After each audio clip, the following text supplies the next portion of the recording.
pieces used to make the paper. Got homemade molds. These are 8.5 by 11, so it's just wood that I got at Home Depot, and then some plastic mesh that I stapled on the back. So I got 2 of these, then a wash tub bin, and the paper pulp. So this is just recycled paper, computer paper, cardstock, things like that, that was blended in a blender and on high speed for about 5 minutes or so, so get really really fine pulp. And I've got a bin of some little pieces of wood, thin branch shavings that have been soaked in water. So I add these to the pulp and the paper to make some interesting texture. I think this is cherry wood, actually.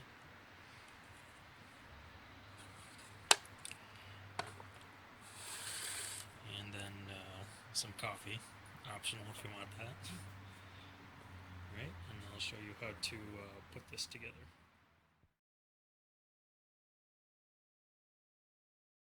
Okay, so I filled the tub with some water and put in just enough to not quite coat the mold here, and I added more water to the pulp.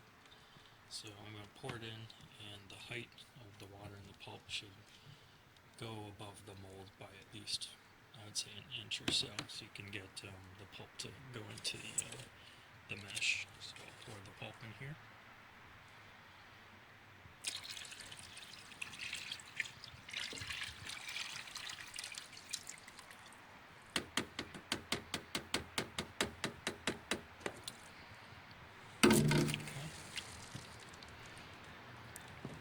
And I don't add the wood into the pulp because I'm gonna, after I'm finished, I put the pulp back into the container, and I don't want the wood mixed in with it, so I keep it separate.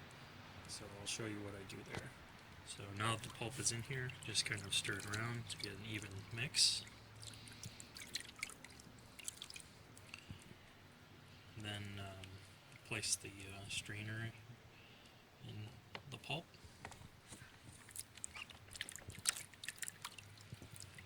And you can add more if it's not high enough, or you want a higher density of paper. You can just pour in more pulp, and then use the strainer to sift it out. And then I'll add the pieces of cherry wood into it. So I'll just kind of mix them around in here and try and get them coated so you can mix around the pulp. It's not set yet, so you can move this around if you want to arrange the branches or whatever you put in the paper evenly. And I let it settle a bit, and it's as easy as just pulling the strainer carefully out. And what you're left with is paper. So I just let this is a fairly thin coat, a thin paper, so I'd probably add a little bit more, but this is enough to show you the idea. And to let it dry, I would just place it out in the sun, like so, and probably give it a good half a day or so if it's warm out. Or if you want, you could let it dry and then use a hair dryer to dry it quicker. Alright, and I'll show you the next step after that.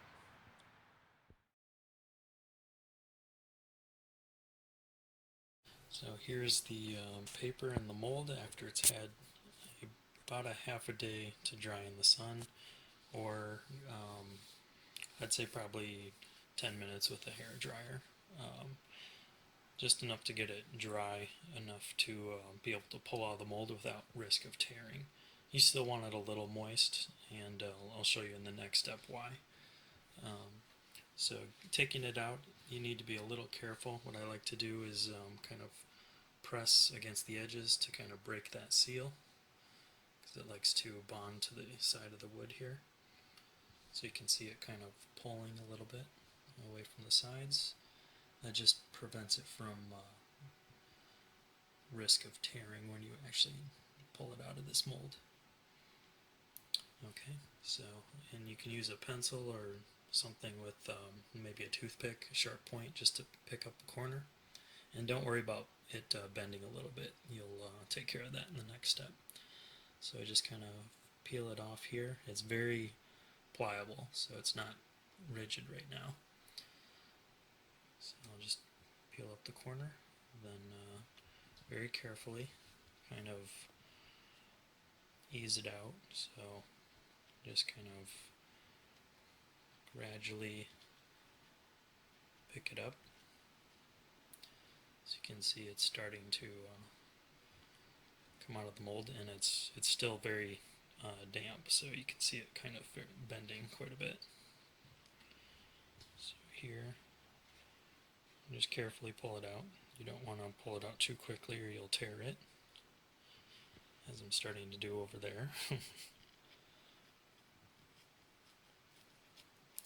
So I'll pick up the corner here,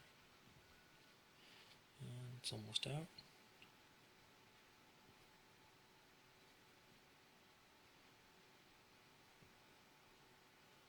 Okay.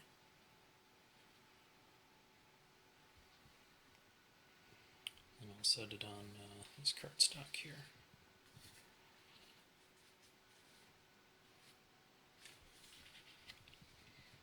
Okay, and now the paper's out, the mold's ready for another.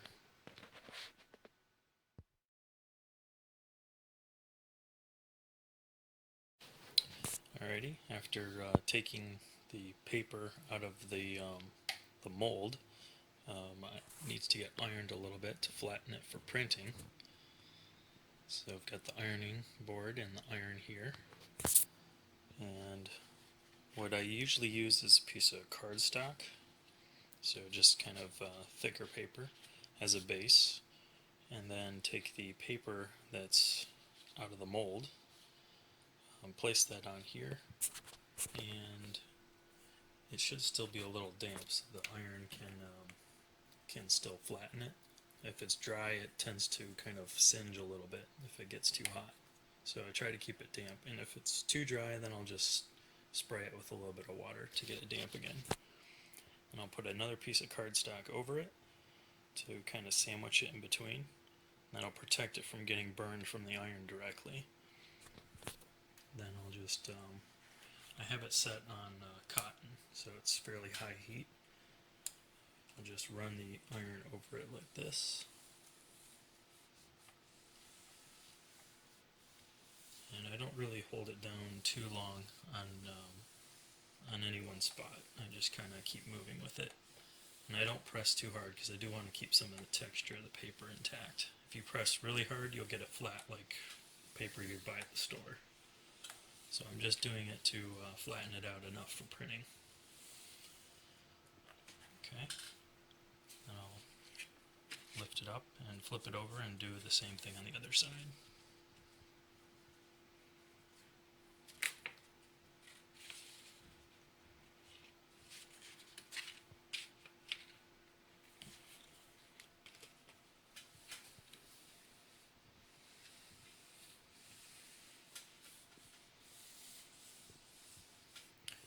Okay. And then this step is pretty crucial. So while it's still hot, you need to put a weight on it so the paper doesn't start buckling. It's already kind of doing that right now. So I put just a bunch of magazines on it, and I let it sit there for about maybe 10 minutes or so, just enough for it to cool, and it'll stay flat. So I'll leave it there for now, and then show you the next step.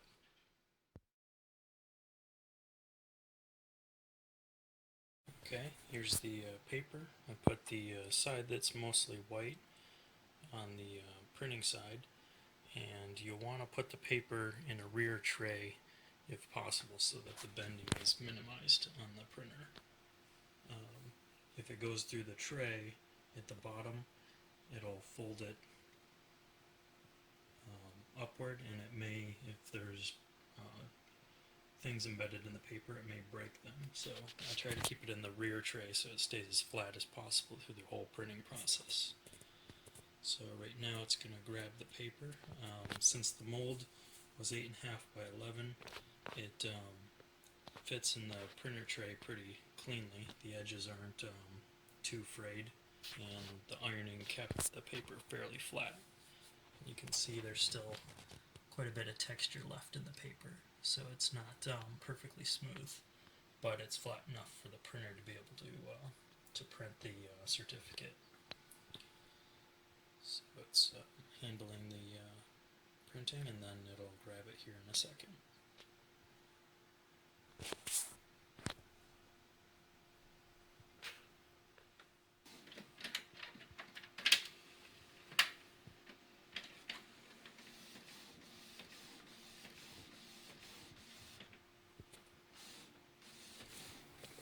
And here's the certificate coming out. Takes a little while because I set the printer to its slowest print setting so that the ink has time to dry. Since the paper is very porous, you don't want it to run too quickly. You need to give it time to let the ink soak into the paper. And I also put it on the highest quality setting. So in just a couple seconds it should be done here, and I'll show you the finished printed certificate.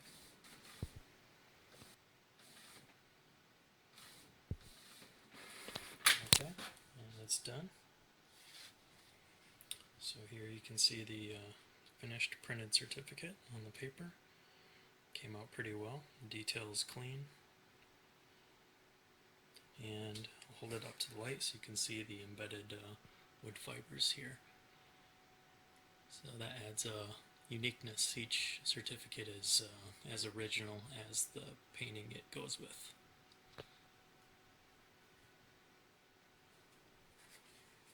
Here's the back side. Okay, so the next step is the wax seal and filling out the certificate.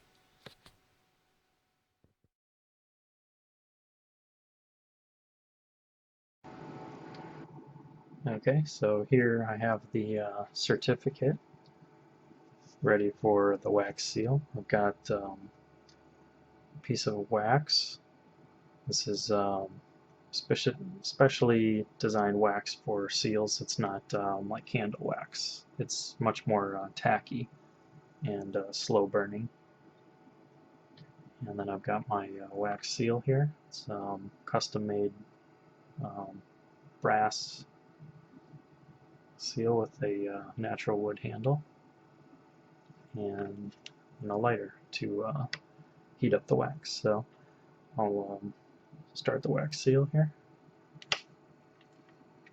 And actually, before I do that, the wax seal here needs to be kind of kept damp so that it doesn't stick to the brass here. So I've got a pre-wet towel here that I'm just gonna rest it on and tamp it,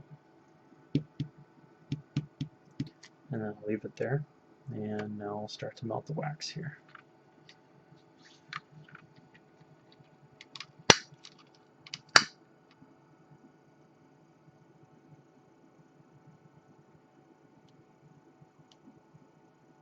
So this takes a little while. You want to be patient. You could use a pool of wax and then just kind of spoon it onto here, but for now I'm just gonna melt the wax with this lighter here. I'll run it over. I don't want to burn the wax. I just want to melt it to get it to drip and get a large pool here. This wax is designed to stay wet for quite a while, so it won't harden immediately. You have quite a bit of time before you need to put the seal on it.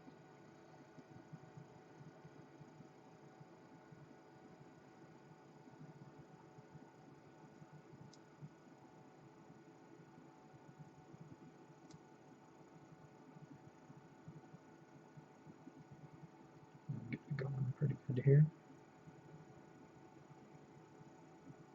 And I'm just doing kind of an even coat here.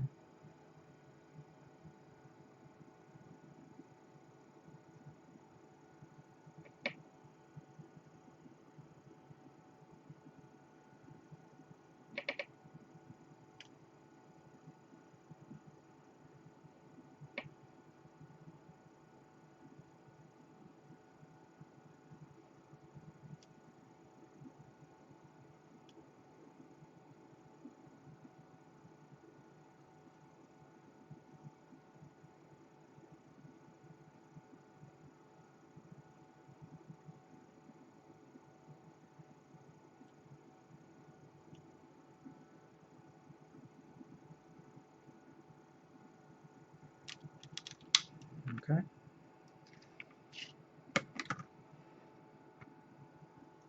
Now I'll put the wax on the wet paper and get the seal.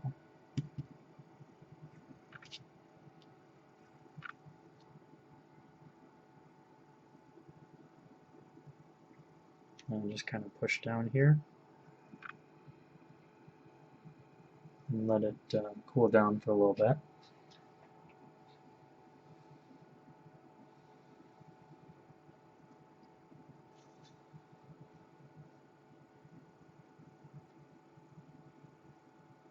I like to put a little extra wax on it so you get this kind of pushed out seal look on the outside edge.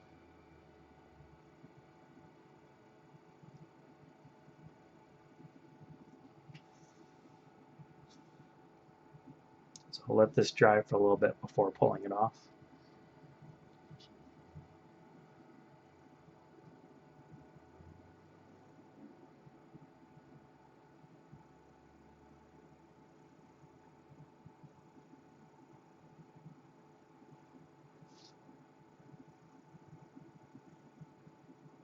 Okay.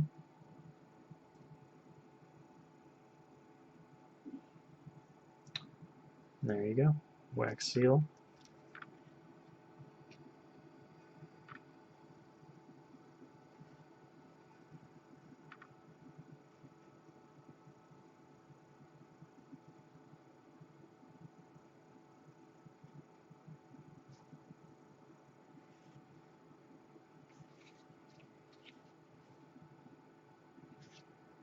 Ready to fill out for painting.